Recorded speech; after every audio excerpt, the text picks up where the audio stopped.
আসসালামু আলাইকুম রহমতুল্লাহি ওবরাকাতু। 5 ওয়াক্ত নামাজ আল্লাহ পাক কোরআনে বারবার নির্দেশ দিয়েছেন।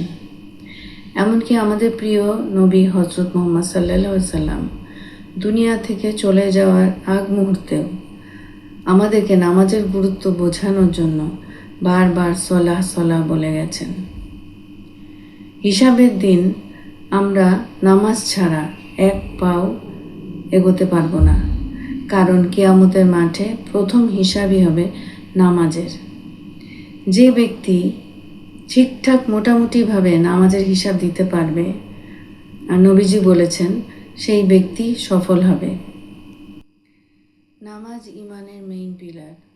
কোরআনে আল্লাহ পাক মুসা আলাইহিস সালামের সাথে কথা বলেছেন, কোনো সন্দেহ নেই আমি আল্লাহ, আমার ইবাদত করো, দাসত্ব করো আর সালাত প্রতিষ্ঠা করো যাতে আমাকে স্মরণে থাকে। যখন কেউ নামাজ পড়ে না, বুঝতে হবে তার ইমানে বিশ্বাসে সন্দেহ আছে।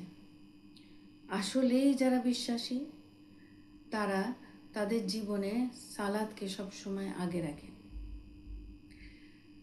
সালাত অন্তরে থাকার জিনিস।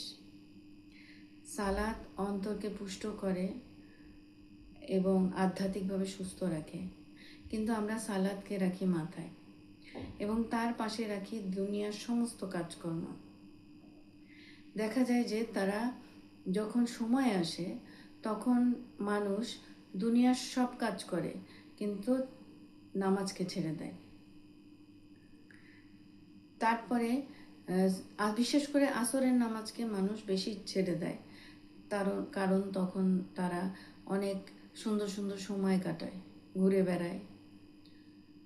মুনাফিকের সাথে মুমিনের অনেকগুলো পার্থক্য আছে।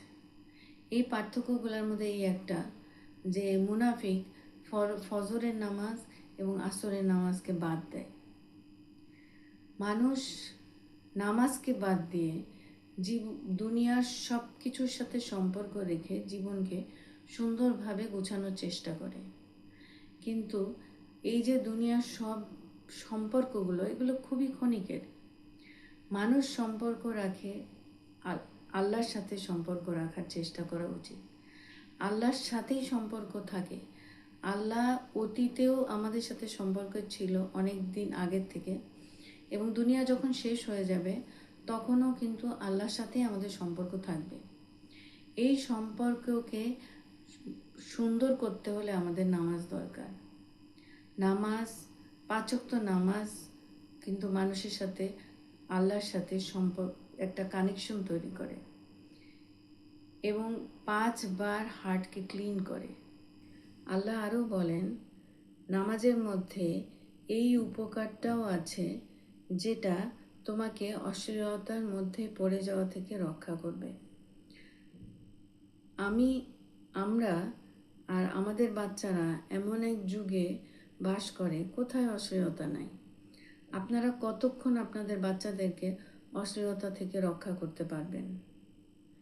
এজন্যই আমাদের নামাজি হতে হবে, আমাদের বাচ্চাদেরকেও নামাজি বানানোর চেষ্টা করতে হবে। আল্লাহ নামাজকে কোথাও ছাড় দেন নাই। যেমন রোজায় মানুষ অসুস্থ থাকলে তার একটা বিকল্প ব্যবস্থা আছে, অথবা জার্নির সময় রোজাদাররা বেশিক্ষণ কষ্ট হয়, এজন্য তারা রোজাটাকে তখন না রেখে পরে রাখতে পারেন। কিন্তু নামাজের জন্য আল্লাহ কিন্তু সেই ছাড় দেন নাই। নামাজ সব সময় যে অবস্থাতেই থাকেন, যেভাবেই থাকেন, আল্লাহ বলছেন নামাজ পড়তে। নামাজকে কখনোই ছাড়া যাবে না। কিন্তু যতক্ষণ আমাদের শক্তি থাকে আমরা নামাজকে ছেড়ে দিয়ে দুনিয়ার কাজে খুবই ব্যস্ত থাকি।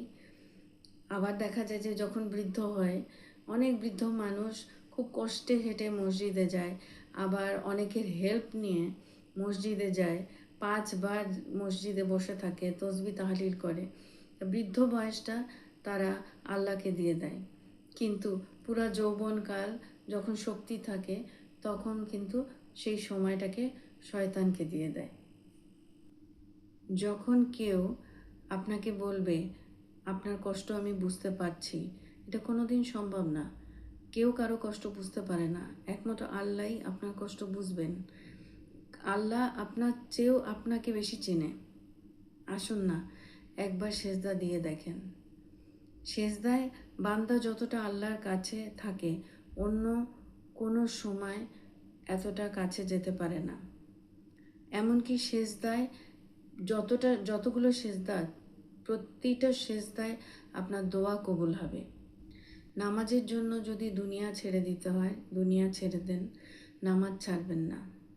যে নামাজ ছেড়ে দেয়, আল্লাহ তাকে ছেড়ে দেয়। যাকে আল্লাহ ছেড়ে দেয়, একবার ভাবুন তার অবস্থা কী হয়। এজন্য আসুন আমরা আল্লাহর কাছে বলি, আল্লাহ যেন আমাদেরকে খুব ভালো নামাজি বানিয়ে দেন, সেই তৌফিক দেন। আর সেই সব জিনিস থেকে আল্লাহ আমাদেরকে বাঁচান যেগুলো আল্লাহর থেকে আমাদেরকে দূর করে দেয়।